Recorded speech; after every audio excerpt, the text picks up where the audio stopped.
নমস্কাৰ বন্ধুসকল আজি মোৰ জ্যোতি ব্লগ চেনেলটোলৈ স্বাগতম জনাইছো আজি মই ষষ্ঠম মান শ্ৰেণীৰ মেথছৰ আজি অংক অলপ কৰিবলৈ চেষ্টা কৰিম যেহেতুকে এবাৰ প্ৰথম মেথছ আপোনালোকৰ ইংৰাজীত হ'ব গতিকে মই ইংৰাজীত অংকবোৰ কৰিবলৈ চেষ্টা কৰিম চাব পাৰে এইখন আছে মেথছৰ কিতাপ 6ৰ এবাৰ নতুনকৈ আহিছে আগতে যিখন মানে অংকৰ কিতাপ আছিল সেইখনত আপোনালোকে যিখিনি দেখিবলৈ পাব একে থাকিব মাত্ৰ ইয়াত ইংলিছলৈ মানে অনুবাদ কৰিছে তো প্ৰথম চেপ্টাৰটো আছে আপোনাৰ ষ্ট্ৰাকচাৰ অফ নাম্বাৰ সংখ্যাৰ গঠন কেনেকৈ হয় প্ৰথমটো আছে right the following number in words তলৰ সংখ্যাকেইটা আখৰে লিখা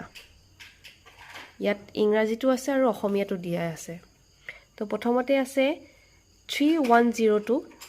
ইয়াক কেনেকৈ কৰিব পাৰি 3102 ঠিক তেনেকৈ বাকি কিটা আপোনালোকে চাব পাৰে আৰু 2 নম্বৰ আছে ৰাইট ইন দা নাম্বাৰ অংকৰে লিখা ইয়াত আখৰে আছে ইংৰাজীত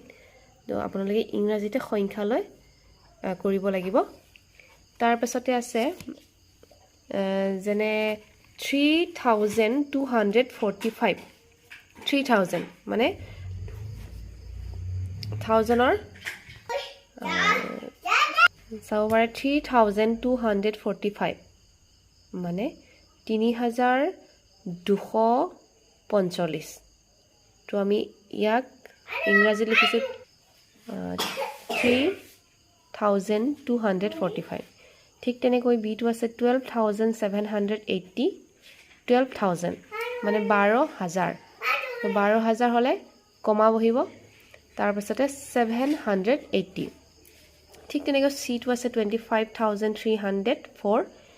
ঠিক তেনেকৈ 25 আছে যেতিয়া কমা বহিব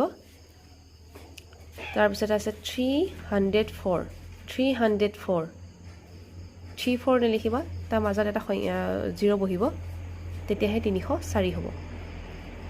তাৰ পিছতে আপোনালোকে চাব পাৰে 3 নম্বৰটো ৰাইট দা লাৰ্জেষ্ট মানে আটাইতকৈ ডাঙৰ সংখ্যাটো আৰু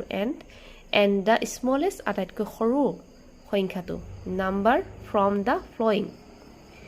এই নম্বৰত আছে এতিয়া 7372 4927 317 তাৰ পিছত আছে 69875 তাৰ পিছত 600 এতিয়া ইয়াৰ ভিতৰতে ডাঙৰ সংখ্যাটো কোনটো হ'ব 69875 আৰু একেবাৰে স্মলেষ্ট নাম্বাৰ মানে সৰু সংখ্যাটো হ'ব 317 ঠিক তেনেকৈ পাছৰটো আছে তেনেকৈ কৰিবা তোমালোকে আজি মই এইখিনি দেখালো আজি 3 নম্বৰলৈকে মই দেখালো তাৰ পিছত বাকিখিনি মই কৰিবলৈ চেষ্টা কৰিম তোমালোকেও চেষ্টা কৰা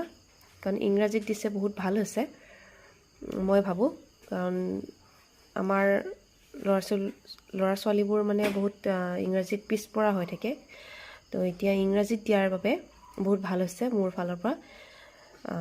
তো আজিলৈ মোৰ